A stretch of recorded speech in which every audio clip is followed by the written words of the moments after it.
music. All right, we're back now with comedian and actress Coco Brown, and she's performing tonight through Saturday at the Comedy Club of Jacksonville. But for now, we are gonna get to know her a little better. So, Coco, tell us more about where you started, how you got to where you are today.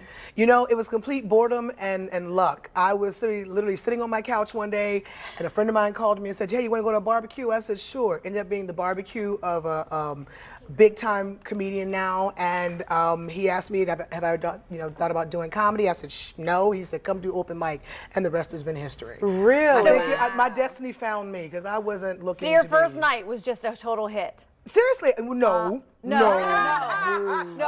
I went on stage trying to do what I thought were jokes, and the audience stared at me like I had 3 heads.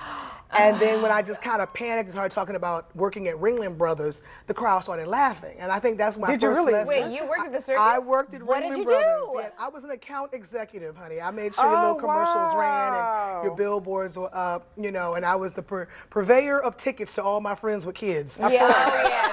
Yes. I know we know what that's about. So Yeah. You got tickets to the show? No, I don't. Not for Nope, you. I was the ticket girl, you know. So I ended up, you know, just going from there, and I realized that what's real is what's funny.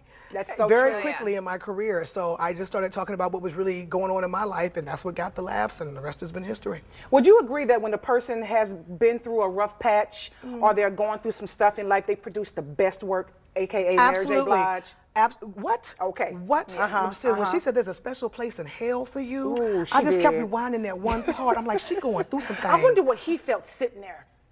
He was squirming. He was He just needs to hush, stay off Twitter, because he knows, come on. But, yeah, you know, it's just, because most comics, you know, we're some tragic beings. We got a lot of dark sides. We're not all ha-ha, he-he. So the best comedy comes when we're going through something, absolutely. When I was going through my divorce, I was a standing ovation queen. Oh, really? now, in your bio, you mentioned that you've kind of been through a couple of rough patches. Would you say that was one of your rough patches? Absolutely. Was that the lowest for you? Yeah, because I didn't sign up to be a single mom. You know, I waited, you know, late 30s to get married, trying to wait for the right one. That's why I know God got a sense of humor, you know. But, you know, I made it through, you know, and that stage was my therapist. That crowd was my therapist. I hear that so much from comedians, that the stage is therapy. It really is. It really is. I save $400 an hour. I was about to say, yeah. And I get make $400, right. okay? And I walk away feeling so much better. So how did you fall into the acting thing after the comedy thing? How did that Well, you know, happen? I was Transition? acting before I ever became a comic. I started acting when I was 10 years old, doing community theater and plays in school, because my mom was trying to give me a creative outlet, because I was always putting on plays with my dolls and stuff. Oh, that's so cute. So my mom was like, either she's schizophrenic or we need to get her on a stage, because I'm in there like with the Muppets, and I'm doing all the voices, you know.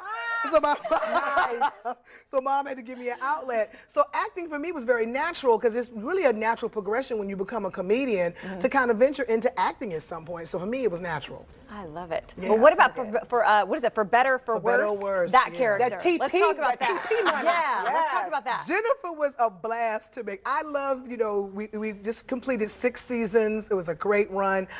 This right here is what I love the most, is because, you know, Jennifer, who was kind of a little bit tacky and rough around the edges, she got the guy with the money and the business and the college educated guy. And it shows you that opposites do attract and opposites do work. And for where I was weak, he was strong, and where he was weak, I was strong. And people were loving us together. They even called us Richifer.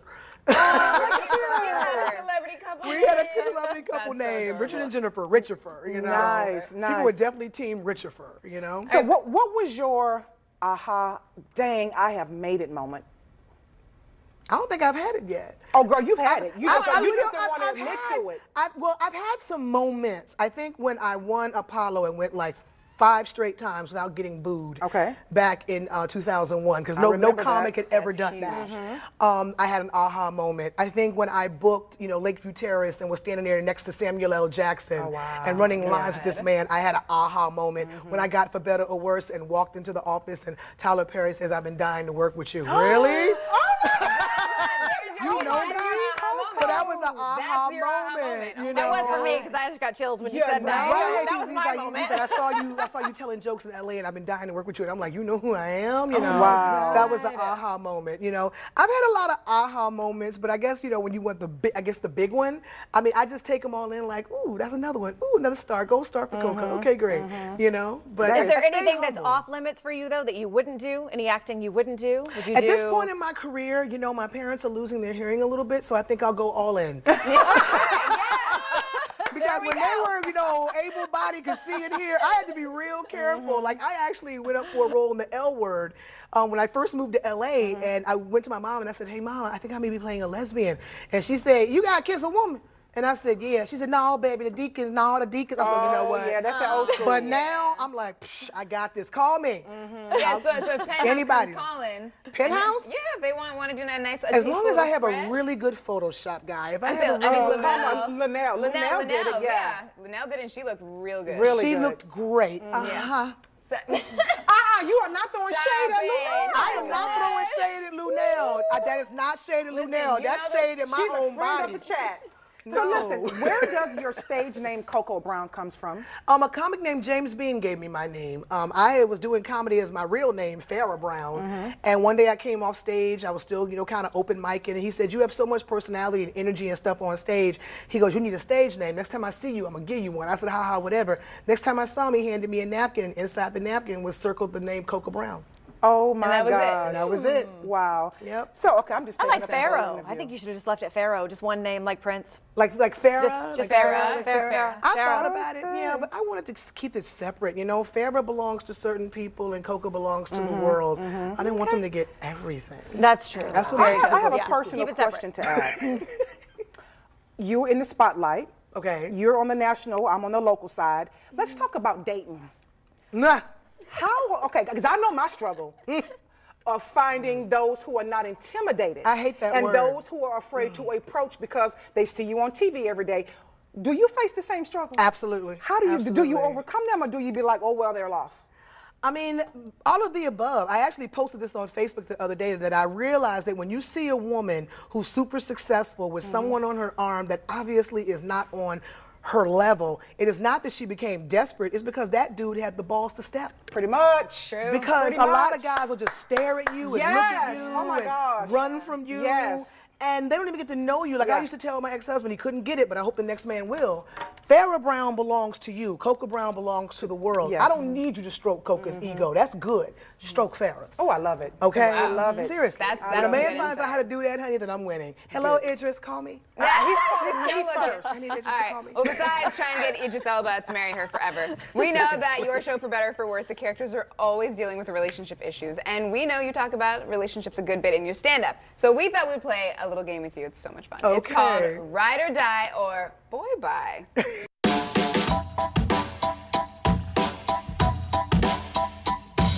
Get it? All right, so we're going to give you a scenario. Okay. And you have to tell us if you are okay with it, if it's ride or die, or Yep. if you would say boy bye. Okay. All right, you ready? All right. Okay. Meddling mother-in-law. Because we know you've had one. Ooh. That's a tough one. Really?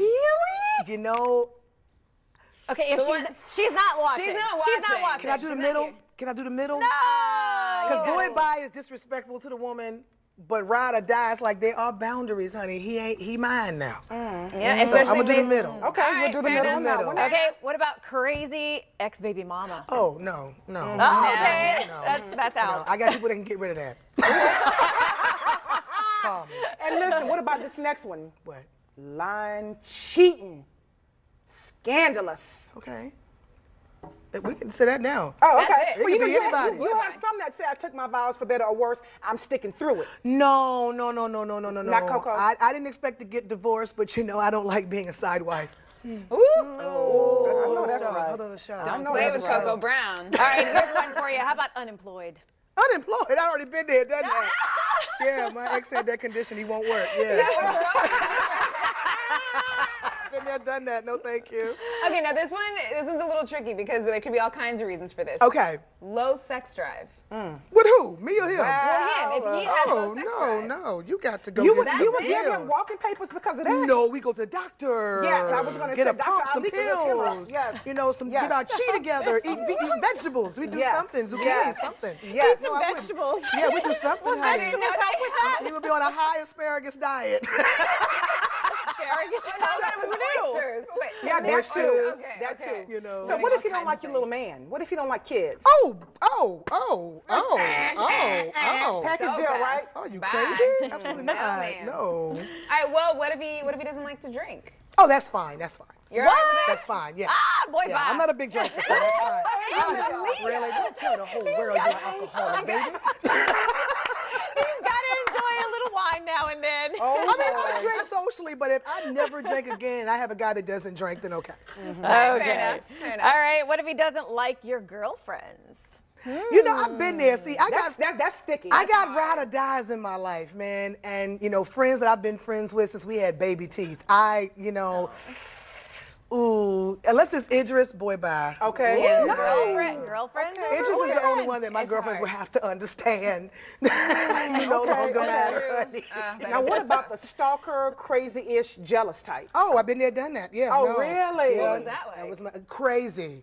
Crazy, like answering the phone. Who this? What you want with it, man? I'm just trying to give her some work. God. Been there, done that. All Yeah, right. no, thank you. Now with it, now you said earlier you needed someone to stroke Farrah's ego, not Right. Coco's ego. But Right. what if he doesn't have a sense of humor? That's tough. No. Okay. No. That would be I'm rough. silly. I'm a kid at heart, and I'm silly. And I have to be. I have a 5-year-old, so I can't be all stern and serious all the time. And I need someone that can tap into their playful side. So if he's real Mr. Stiff Man, boy, bye. No, thank And you. this has been the dating game with Coco Brown. So if you would like to apply, Look like I'm never date nobody, honey. You've already done it all. You've already dated all those. I have. Anything is a come up after what I've been through, honey. Please. Oh, God. All right, it's time for another break. But a reminder that you can see Coco Brown tonight through Saturday at the Comedy Club